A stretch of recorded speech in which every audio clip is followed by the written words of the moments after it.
Hello everyone, जैसा कि हम डिस्कस कर रहे थे लॉस ऑफ मोशन, जिसमें हमने फर्स्ट लॉ ऑफ मोशन के बारे में डिस्कस किया था और हमने जाना था कि इनर्शिया किसे कहते हैं. Now we will discuss about how inertia and mass are interrelated to each other. For example, जैसा कि हम सभी जानते हैं कि when object is in rest it also remain in rest, or if it is moving it's also try to keep moving. इसी को हमने नाम दिया था inertia. Inertia is the natural tendency of an object to resist a change in its state of motion or of rest. Now the question is, क्या सभी body का same inertia होता है? जैसा कि हम सभी जानते हैं, एक एम्प्टी बॉक्स को मूव करना ईजी है एज कम्पेयर टू जिस बॉक्स में ज़्यादा से ज़्यादा सामान रखा हो. Similarly, if we kick a football, it fly away, but if we kick a stone of the same size with equal force, it hardly moves. In fact, we get injured in our foot while doing so. इस experiment से हमें ये पता चलता है कि मोर heavier object का मोर inertia होता है as compared to the object जिनका मास कम होता है.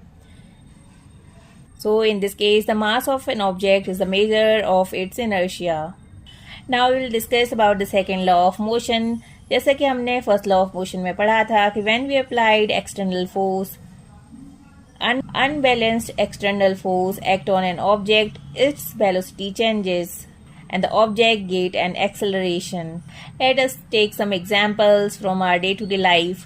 During the game of table tennis, if the ball hits a player, it does not hurt him. On the other hand, when a fast-moving cricket ball hits a spectator, it may hurt him. A truck at rest does not require any attention when parked along a roadside, but a moving truck, even at speed as low as may kill a person standing in its path. If we talk about the another example, a small mass such as a bullet may kill a person when fired from a gun. In observation से हमें पता चलता है कि object depend on their mass and velocity. If an object is to be accelerated, we know that the greater force is required to give a greater velocity. It means there is a quantity that combines the object's mass and its velocity. One such property is called momentum.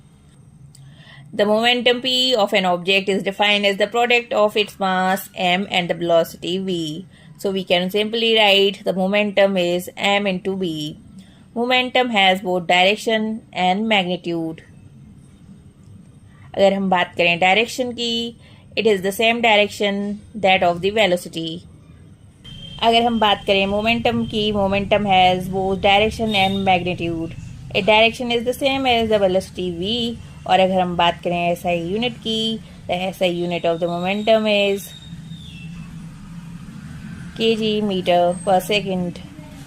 Since the application of unbalanced force, a change in the velocity of the object, let us consider the situation in which a car with a dead battery is to be pushed along a straight road to give it a speed at 1 meter per second, which is sufficient to start its engine. If one or two persons give a sudden push,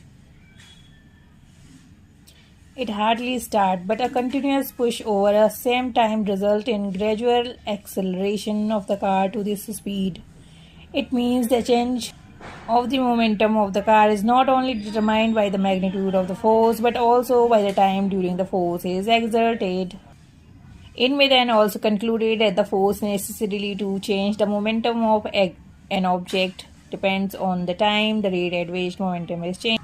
So, the second law of motion states that the rate of change of momentum of an object is proportional to the applied unbalanced force in the direction of the force. अगर हम mathematical terms में बात करें तो the rate of change of momentum